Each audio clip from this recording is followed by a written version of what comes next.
जिस एस्पिरेंट के हाथ में इस टाइम पर एग्जाम की तैयारी करने के लिए बुक होनी चाहिए थी, आयोग की वजह से मजबूरन उस एस्पिरेंट को रात के अंधेरे में ठंड में उसको प्रोटेस्ट करना पड़ रहा है आयोग के सामने।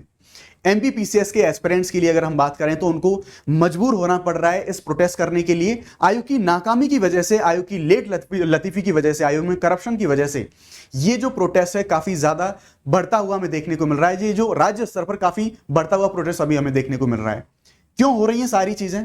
क्या पूरा बड़ा मुद्दा है? और क्या केवल एमपीपीसीएस आयोग में ऐसी संभावना हमें देखने को मिल रही है?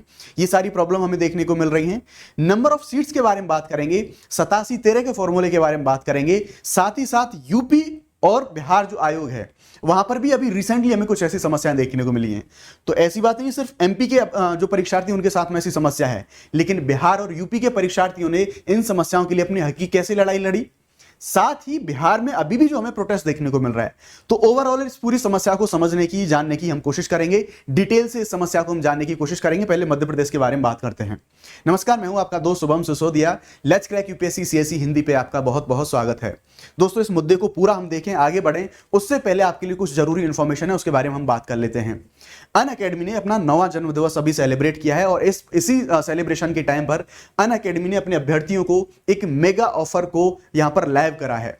हम बात करें अनअकैडमी के सभी भी यूपीएससी या फिर सिविल सर्विस के जितने भी बैचेस हैं सभी पर 50% डिस्काउंट दिया है और इसके साथ साथ जो ड्यूरेशन है उस पर डबल एक्सटेंशन हमें देखने को मिलेगा। यानी कि अगर आप गाइडेंस के लिए अगर अवेल करना चाहते हैं तो अगर 12 महीने का बैच लेते हैं तो उसको 12 महीने की और वैलिडिटी के साथ में बढ़ा दिया गया है। ध्यान रखेंगे ये जो ऑफर है सिर्फ 23 तारीख तक वैलिड है। इसके बाद ये जो गोल्डन अपॉर्चुनिटी आपके हाथ से निकल जाएगी। अगर आप एक गाइडेंस के लिए अवेल कर रहे हैं तो अभी आप ये जो सही मौका है आपको इन सारी चीजों को अवेल करने का। ध्यान रखेंगे प्रीलिम्स के लिए जीएस, सीसेट, टेस्ट सीरीज सारी चीजें एक जगह पर मिलेंगी। उसके साथ साथ मेंस के लिए सारी क्लासेस, पूरा content, mock test, guidance, 1-to-1 mentorship, सारी चीजें आपको एक ही जगह पर यहां पे मिल जाएंगी। अगर इन ऑफर को आपको अवेल करना है तो शुभ50, दिस इज माय कोड, ये कोड यूज करके आप ज्यादा से ज्यादा जो डिस्काउंट है उसको अवेल कर सकते हैं।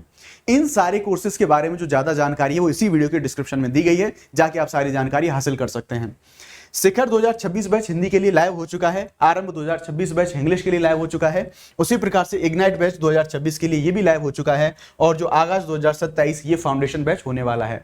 इन अ सेम वे जो हम बात करें यहाँ पर जो ऑप्शनल पेपर है, ऑप्शनल में हिस्ट्री, ज्योग्राफी, एंथ्रोपोलॉजी, पीएसआई या सोशियोलॉजी सारे के सारे सब्जेक्ट्स को आप जो अभी डिस्काउंट चल रहा है इस मेगा डिस्काउंट को आप अवेल कर सकते हैं। नाउ पूरे मुद्दे के बारे में बात करते हैं। पहले एमपी के बारे में कि एमपी में क्या सारी समस्याएं हैं, एमपीपीसीएस में क्या क्या इरेगुलरिटीज हमें देखने को मिल रही हैं और अभी के जो अब तक के रिसेंट डेवलपमेंट हैं वो क्या सारे डेवलपमेंट हमें देखने को मिले हैं। तो हम देखेंगे कि 18 दिसंबर से, यानी कि अभी 2-3 दिन हुए हैं और 2-3 दिन से जो एमपीपीसीएस के एस्पिरेंट्स हैं वो आयोग के सामने अपना प्रदर्शन कर रहे हैं। सबसे पहले शुरुआत हुई थी एमपीपीएससी न्याय यात्रा, जिसको इस न्याय यात्रा को नेयू के बैनर तले शुरू करा गया था। यानी कि हम बात करते हैं मध्य प्रदेश में जो भर्ती सत्याग्रह है, एस्पिरेंट्स को अपने हक की मांग करने के लिए या फिर जो भी सारी करप्शन जैसी इरेगुलरिटीज जो चल रही हैं उनके विरोध में ये जो न्याय यात्रा है इसको शुरू करा गया था। तो ये सारा मामला शुरुआत हमें यहां से देखने को मिली थी। इस न्याय यात्रा की या फिर एमपीपीसीएस के जो एस्पिरेंट हैं उनकी मेजर मांगे क्या हैं और एमपीपीसीएस में जो सारी समस्याएं चल रही हैं उन समस्याओं को एक बार गो थ्रू कर लेते हैं, उनको जान लेते हैं कि क्या क्या समस्या हैं और इन एस्पिरेंट्स की जो डिमांड है वो डिमांड क्या है। तो आपको यहां पर एक चीज जो सबसे पहले देखने को मिलेगी, बड़ी समस्या यहां पर देखने को मिल रही है कि 2019 का जो मेंस एग्जाम था इसकी कॉपियां दिखाई जाए और मार्कशीट जारी कराए। मार्कशीट अब तक इश्यू नहीं करी गई है आयोग के द्वारा। साथ ही जो कॉपी दिखाने का, क्योंकि अब जो अभ्यर्थी हैं उनको ये मौका ही नहीं मिल रहा कि अगर वो एग्जाम में क्वालिफाई नहीं हो पा रहे हैं वो अपने आप को एवेल्युएट कैसे करें। अगर वो कॉपी नहीं देख पा रहे हैं, ये ट्रांसपेरेंसी होनी चाहिए कि अगर कोई एस्पिरेंट क्वालिफाई नहीं हुआ है तो उसके पीछे का रीजन क्या है, ये उसको जानने का हक है। ये उसको एक अधिकार है पूरी तरह से कि सीधी सी बात है उसको उसकी कॉपी दिखाई जाए, एवेल्युएशन दिखाया जाए कि अगर वो क्वालिफाई नहीं हुआ है तो क्यों नहीं हुआ है, सो दैट अगली बार जब वो एग्जाम तो उसको अपने आप में बेहतरी करने का, अपने आप में और ज्यादा अच्छे तरह से पढ़ने का वो भी एक मौका उसको मिल सके। तो ये अब तक कॉपी दिखाने के बारे में बात करें तो अब तक ये चीजें कि एक बंद कमरे में एस्पिरेंट को बुलाया जाता है, अगर किसी को कॉपी देखनी है और बस थोड़ी देर के लिए दिखा दी, कहानी खत्म हो गई, उसको पब्लिक नहीं किया जाता या फिर पूरी तरह से जो हार्ड कॉपी है वो नहीं दी जाती। अब थोड़ी देर के लिए आप कॉपी दिखा रहे हैं, इतने सारे सब्जेक्ट होते हैं, क्या ही कोई बच्चा एवेल्युएट कर लेगा इस थोड़ी सी देर में। ये समस्या हमें बड़ी देखने को मिल रही है। साथ ही साथ बात आती है नंबर ऑफ वैकेंसीज के ऊपर। तो देखो, नंबर ऑफ वैकेंसी के नाम पे एमपी में एक मजाक कर दिया गया है एमपीपीसीएस आयोग के द्वारा। 200 कुछ ऐसी वैकेंसीज हैं, 60-65 वैकेंसीज उनमें से जनरल आ रही हैं रिजर्व में, उसमें से भी 87-13 का फॉर्मूला है वो खा जाता है सारी चीजों को। बड़ी समस्या हमें यहां पर देखने को मिल रही है नंबर ऑफ वैकेंसीज पर। यानी कि अगर देखो आप वैकेंसी के बारे में बात करेंगे ना, तो मैं अभी आपको बताऊंगा बीपीएससी के बारे में। जैसे यानी कि बिहार लोक सेवा आयोग है, वहां पर भी जो सारी चीजें हैं, ये प्रोटेस्ट वगैरह चल रहे हैं, सारी चीजों को देखेंगे। लेकिन ध्यान रखना, जितनी एमपीपीसीएस ने सारी की सारी अभी वैकेंसी निकाली है ना, उतनी तो बीपीएससी ने सिर्फ डिप्टी कलेक्टर और डीएसपी की उससे ज्यादा वैकेंसी निकाल दी है। तो वहां पर आप देखिए एमपी को, यानी कि मध्य प्रदेश को हम बात कर रहे हैं विकासशील राज्य और विकसित राज्य का जो दर्जा है उस देने की बात कर रहे हैं, हम डेवलपमेंट कर रहे हैं, सरकार ये कर रही है। इन सारी उपलब्धियों का कोई कैसा भी मतलब नहीं है। एक जो गरीब राज्य बिहार राज्य है, उस बिहार राज्य में नौकरशाही के लिए इतनी नौकरियां आ रही हैं। तो एमपी की अब आपको यह भी चीज देखने को मिलेगी कि एमपी में ऑलरेडी बहुत सारे पद खाली हैं, बहुत सारे जो गवर्नमेंट ऑफिशियल हैं वो लेट रिटायरमेंट ले रहे हैं, पद खाली हैं, लेकिन भर्ती प्रक्रिया नहीं हो पा रही सुचारू रूप से। वजह उसकी एक बड़ी है कि एमपी का जो आयोग है, एमपीपीएससी आयोग है, इसकी सारी इरेगुलरिटीज, जबकि एस्पिरेंट हैं वो अपनी मेहनत कर रहे हैं, वो अपना पूरी तैयारी में लगे हुए हैं। कई एस्पिरेंट सालों से एग्जाम दे रहे हैं, क्वालिफाई कर रहे हैं, लेकिन उनके रिजल्ट नहीं आ पा रहे हैं। ये बड़ी समस्या आपको देखने को मिलेगी। तो जो नंबर ऑफ वैकेंसीज है, इसकी डिमांड करी जा रही है अभ्यर्थियों के द्वारा कि हर बार के एग्जाम में नंबर ऑफ वैकेंसीज कम से कम 700 से लेकर 1000 तक ये वैकेंसीज है, ये इंश्योर करी जानी चाहिए। उसके साथ साथ 2023 का जो मेंस एग्जामिनेशन है, उस 2023 का मेंस एग्जामिनेशन का अब तक रिजल्ट इश्यू नहीं हुआ है। आपने 2024 का नोटिफिकेशन इश्यू कर दिया, आपने डेट भी बता दी, कैलेंडर भी दे दिया, 2023 का एग्जाम आपसे क्लियर नहीं हो रहा, 2019 के टाइम तक की सारी प्रॉब्लम चल रही है। आप कह रहे हैं ये सारी चीजें कोर्ट में पड़ी हुई हैं, कोर्ट में सारी चीजें विचाराधीन है। इतना बेवकूफ बना जा रहा है एस्पिरेंट को कि कोर्ट कह देता है कि हमने बता दिया सारी चीजें आयोग को, आयोग कह देता है कि कोर्ट बताएगा। यानी कि अभ्यर्थियों को मेहनत करने की बजाय, उनका करियर पर अपना ध्यान देने की बजाय उनको सिर्फ उलझा के रख दिया है प्रक्रियाओं में, जबकि सिर्फ और सिर्फ कुछ नहीं, सिर्फ प्रक्रियागत जो सारे बैरियर हैं उनमें फंसा के रखा हुआ है एक एस्पिरेंट को। यहां पर हम बात करेंगे 87-13 का फॉर्मूला। ये फॉर्मूला खत्म करके सभी परिणाम 100% कर दिए जाएं, 100% जो सीट्स हैं इन पर लाए जाएं, ये एस्पिरेंट्स की डिमांड है। नाउ 87-13 फॉर्मूला क्या है, इसके बारे में थोड़ी सी हम बात कर लेते हैं। एमपी में जितनी भी वैकेंसीज आती हैं, मान लीजिए 100 वैकेंसी आई, just for an example 100 vacancy आई हैं, तो इनमें से जो रिजल्ट जारी करा जाएगा वो 87 वैकेंसी पर रिजल्ट है वो जारी करा जाएगा। जो 13 वैकेंसीज होंगी, इन 13 वैकेंसी को, इन 13 पोस्ट को होल्ड पर रख दिया जाएगा। और इसमें से कौन होते हैं, ओबीसी और जो अनरिजर्व के जो स्टूडेंट होते हैं वो इसमें जाके मात खा जाते हैं।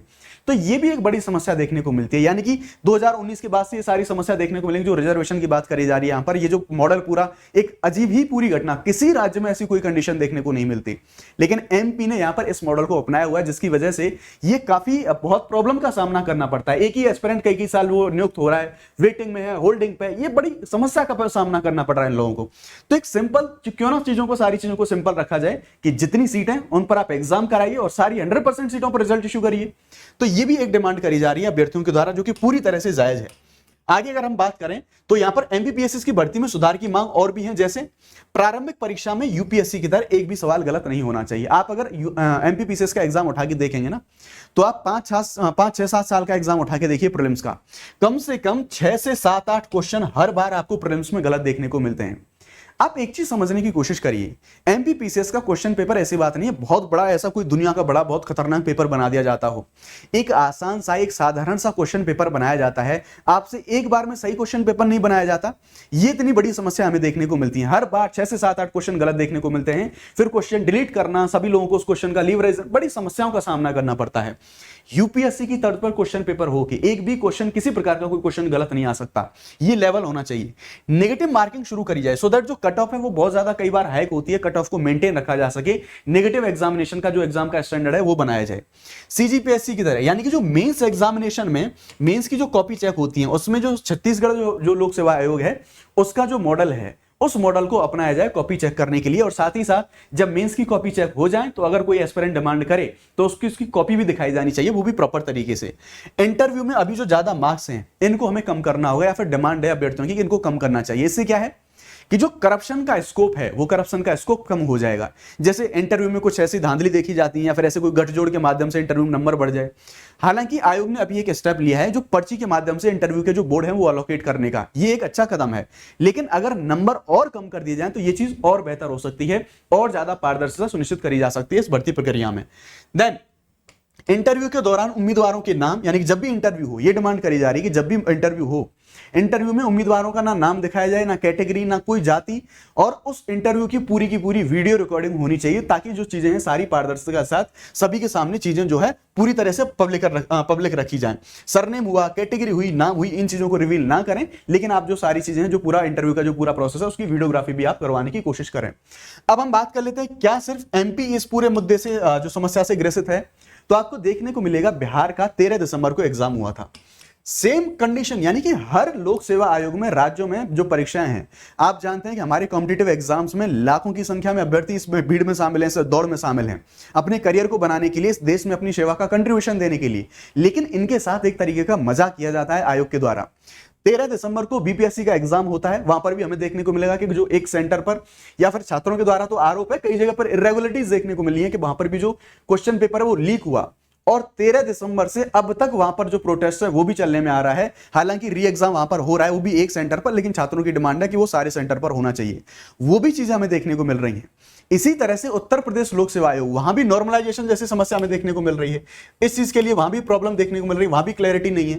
तो लगभग ये समस्या ऐसी हो चुकी है कि कहीं ना कहीं हर एक राज्य, ज्यादातर जो हमारे नॉर्थ इंडिया के जितने ज्यादातर जो हमारे यूपी, एमपी, बिहार, ये जो मेजर जो स्टूडेंट एग्जाम देते हैं लोक सेवा आयोग का, ज्यादातर ये समस्या हमें देखने को मिलती है कि यहां पर हमारे छात्रों के, एस्पिरेंट के करियर के साथ खिलवाड़ करने की कोशिश करी जाती है इन आयोगों के द्वारा।